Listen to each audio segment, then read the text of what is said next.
Yo, what is up, money lovers? It is your boy, Mula, please, looking at the dirty docs.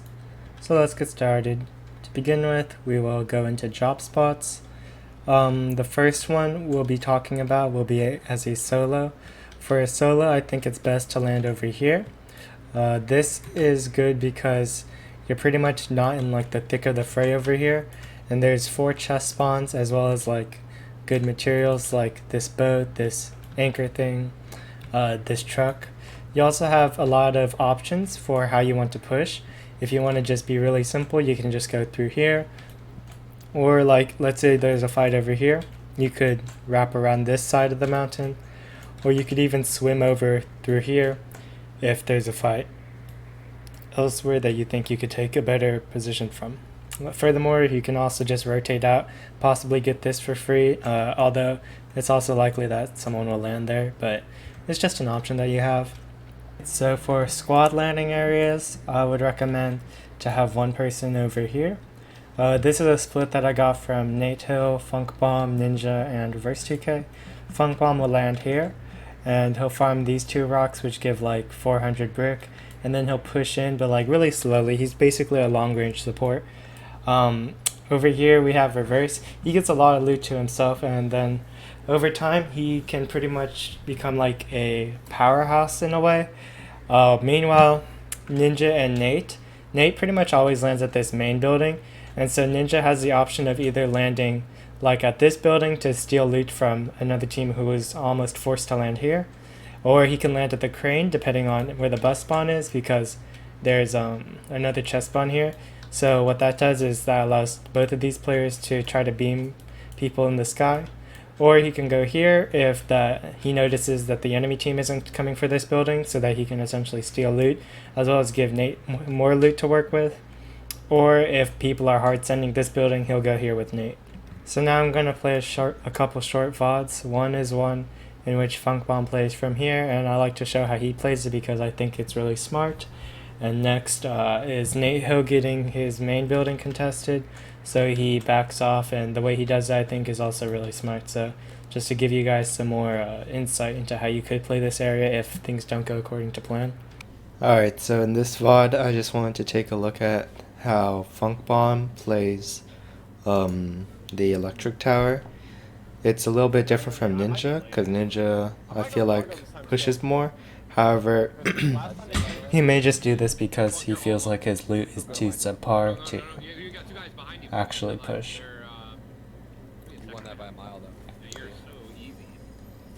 But I like the comms he makes,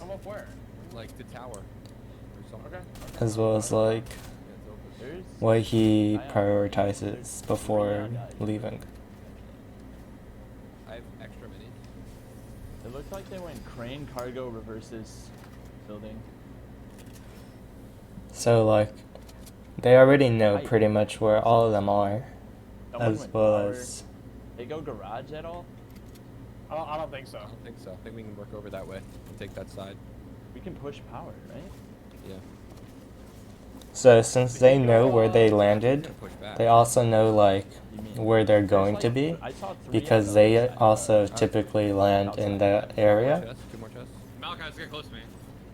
So here Funk Bomb gets like 400, 500 mats extremely quickly. His whole team is pressuring from this side. However, Funk is obviously on the back. Essentially, this can sort of like double the mat expenditure that the enemy team has to use, because like 2 sides, you know, obviously. Entrance. Crack one. Yeah, keep spraying that guy. Keep spraying that guy if you can. I'm spraying from the back. Wait, do you have shield for me, Nate, or no? Yeah. I have someone in entrance. So I think the reason why he wouldn't have pushed here is because he has no shields. So he's playing like an extremely supportive position, which isn't really a bad thing here. This guy's on cargos. He's dropping down. Because he also has so many mats that like, if the enemy team tries to make the assumption that he's low on mats and spam him out, then he's not going to run out. He didn't leave that trap up there. He went up to garage. He's in garage. He's right there. Yeah. Full send him. Full send him. Reverse your line. Reverse your loan. Yeah, I hit him for 40 blue. This guy's cheesing me on me. Nate, can you help? Yeah, I'm coming here. Coming to Funk. Reverse your line. Come to me for shields. Funk. I don't have an angle on skid yet. You're fine, you're fine. Like, look at the importance of the mats he Push farmed. this guy. This guy's 1 HP on me. Hey. On me 1 HP. He would have been dead multiple times over. One third blue, one of the guys pushing you. And that's pretty much all I wanted to look at here. Alright, so for this VOD, I'm just going to be looking at how Nate deals with someone contesting his main drop. So he doesn't go for the 50-50, which is highly encouraged, you know. So Funk is going to land here where Ninja usually lands. Ninja isn't playing with him right now, they're playing with Colazo instead. And then Colazo is going to land on the crane, and Funk is going to, Reverse is going to land on the dock area over there. So what he does is he comes over here to where this chest spawn is. I think he may have made that decision based on this AR spawn, so that he knows that he can contribute some sort of like utility to his team from distance. It's good like to pressure this because obviously it's really wide open, and he knows where like the chest spawn is. There's also another chest spawn there, which is what I believe he was checking, as well as just making sure no one's like gonna flank him. Now he's just helping his team, and the thing is like he's kind of like creating a barrier so that these guys can't like pass past him or go past him too easily. And now that he tagged one guy 50 whites, another teammate came here in case he got pushed. So what he's doing is he's just farming here. These containers don't have too good like loot, but there's like pretty efficient metal in like the fences, of course. Alright, so now I'll pretty much be talking about the pros and cons. One of the main pros is the amount of loot there is in the form of chest spawns, ammo crate spawns, as well as floor spawns. I'll have a little image that goes in depth on those. Furthermore, there's a good amount of boat spawns, so you're pretty much always guaranteed to have one. There's 2 campfires, so you're guaranteed to have 100 HP.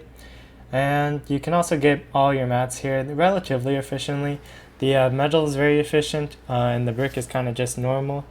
Also, the fact that there is this army hangar out over here and this mini junk, it's really good for supplementing your loot. Let's say there's many teams that come here and you guys need a little something extra afterwards, then it's possible that these aren't going to be looted because in my belief these 2 places can't sustain 4 people, 3 at best in my opinion, but I mean sometimes they make it contested. As for the cons, it's really populated. Usually you're pretty much always guaranteed to have at least 1 team. The river flows don't help you when you're rotating because the flows go this way and this way, so you're pretty much going to be constantly fighting against it. Also, if you do intend to use a boat, it's a little bit annoying to navigate it to the water. You have to figure out a way to go through land.